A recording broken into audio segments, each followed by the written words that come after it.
वेळ दिला जातो सरकारला, तो वेळ सरकारला दिलेला त्या पुरेसा नसल्यामुळे त्याच्यामध्ये सरकार हवा तसा निर्णय घेऊ शकत नाही, आणखी वेळ मागतं. त्यावेळी उपोषण सोडण्याच्या दिवशी ह्या अशा प्रकारच्या घटना घडतात. ह्या घटना अप्रिय आहेत. या उपोषणामध्ये एक लाठीचार्ज झाला, जो लाठीचार्ज निंदनीय होता आणि त्याची चौकशी झाली पाहिजे अशी मागणी मी केली.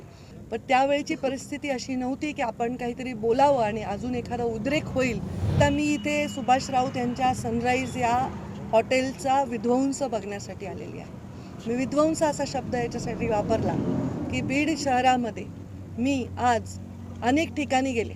म्हणजे अगदी आमचे जिल्ह्याचे अध्यक्ष राजेंद्र मस्के असतील, शिवसेनेचे शिंदे गटाचे कुंडलिकराव खांडे असतील, त्याचबरोबर अगदी आमदार संदीप क्षीरसागर असतील, माजी आमदार अमरसिंह पंडित असतील, यांच्या सगळ्यांच्या गोरे असतील, यांच्या सगळ्यांच्या घरी गेले आणि काही एखादं नाव राहून जाईल. आणि धैर्यशील सोळंके, त्यांचंही प्रचंड नुकसान झालं. मी प्रकाशदादांचं जे माजलगावचं घर आहे त्यांचंच घर आहे हे, पण त्यांच्याही घरी गेले आणि मी सर्वांना भेट दिली आणि त्यांचा जो परिस्थिती मी पाहिली ते बघून मला अत्यंत दुःख झालं. मी या सगळ्या घटनांबद्दल तीव्र नापसंती व्यक्त करते, कारण ह्या घटना मी व्हिडिओवर पाहिल्या तेव्हाही मला एवढंच गांभीर्य त्याचं वाटलं. पण त्यावेळची परिस्थिती अशी नव्हती की आपण काहीतरी बोलावं आणि अजून एखादा उद्रेक होईल ह्याची काळजी नेत्यांनी घेतली पाहिजे, म्हणून शांततेने तोपर्यंत आम्ही थांबलो.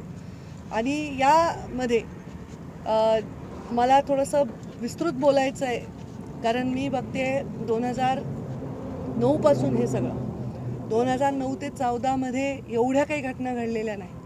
14 नंतर आंदोलनं मी पाहिली, आरक्षणाची सगळ्यांची पाहिली, धनगर आरक्षणाची पाहिली, आदिवासींची पाहिली, मराठा आरक्षणाचे मूकमोर्चे पाहिले. एवढंच नाही तर त्यावेळी मराठा समाजाचा ठिय्या आंदोलन महिनाभर परळी वैजनाथ येथे होतं. म्हणजे मुंबई ही आर्थिक राजधानी इथे नाही, नागपूर ही सुद्धा जिथे अधिवेशन भरतं तिथे देखील नाही, कुठेही आपल्या झालं नाही. पण ह्या परळीमध्ये महिनाभर झालं, पण कुठेही असा वाईट प्रकार घडल्याचं कधी आठवत नाही. एक आंदोलन माझ्या शिवशक्ती परिक्रमेच्या आजूबाजूला गाजत होतं, ते म्हणजे आंतरवेलीमधील जरांगेंचं उपोषण. या उपोषणामध्ये एक लाठीचार्ज झाला, जो लाठीचार्ज निंदनीय होता आणि त्याची चौकशी झाली पाहिजे अशी मागणी मी केली. की मराठा समाजाला आरक्षण मिळावं याच्यासाठी एक व्यक्ती उपोषण करत असेल, आमरण उपोषण, त्यांना पूर्ण राज्यातून सपोर्ट मिळत असेल, अशा ठिकाणी सुरक्षा व्यवस्थेचा प्रश्न निर्माण झाला. त्याच्यावरही मी निंदा केली. परिक्रमेनंतर अनेक गोष्टी मी जवळून पाहिल्या, त्या सगळ्यांवर मी भाष्य करणार नाही. पण त्या लाठीचार्जानंतर वेळ दिला जातो सरकारला, तो वेळ सरकारला दिलेला त्या पुरेसा नसल्यामुळे त्याच्यामध्ये सरकार हवा तसा निर्णय घेऊ शकत नाही, आणखी वेळ मागतं.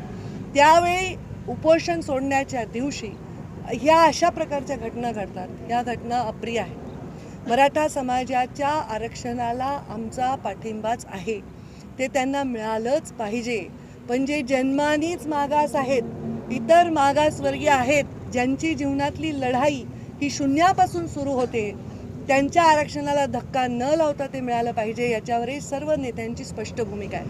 आत्तापर्यंतच्या महत्त्वाच्या मराठा समाजातील नेत्यांनी पण तशीच भूमिका घेतलेली आहे. आणि त्यामुळे आरक्षण असं दिलं पाहिजे जे टिकेल. मग ते 16% दिलं पण टिकलं नाही, मग ते किती टक्के दिल्याने टिकतं? 7% दिल्याने टिकतं, 8% दिल्याने टिकतं, याच्यावर विचार केला गेला पाहिजे असता. ओबीसीचं सुद्धा राजकीय आरक्षण संपुष्टात आलं. ओबीसी समाजाने रस्त्यावर येऊन त्याच्याबद्दल निदर्शनं केली, पण अशा प्रकारचा अपप्रकार आत्तापर्यंत महाराष्ट्राच्या इतिहासामध्ये कोणीही पाहिला नाही. मराठा समाजातील सर्व समंजस आणि संयमी लोकांना सुद्धा मला नाही वाटत की या गोष्टीच्या बद्दल कुठेही म्हणजे अप्रियता अशी वाटलेली आहे.